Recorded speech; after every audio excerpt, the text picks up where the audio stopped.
Saudi আরবে মক্কা মদিনায় দেখি প্রচুর মানুষ সিগারেট খায়, অথচ আপনারা বাংলাদেশে এটাকে খালি হারাম হারাম ফতোয়া দেন কা?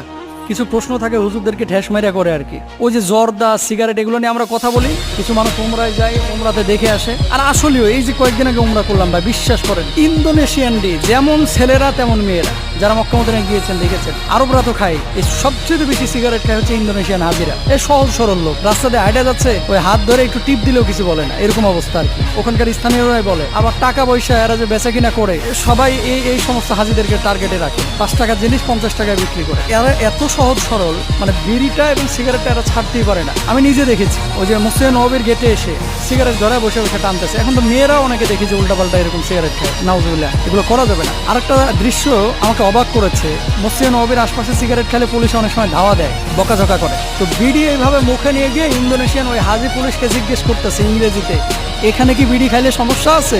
মসজিদে নববীর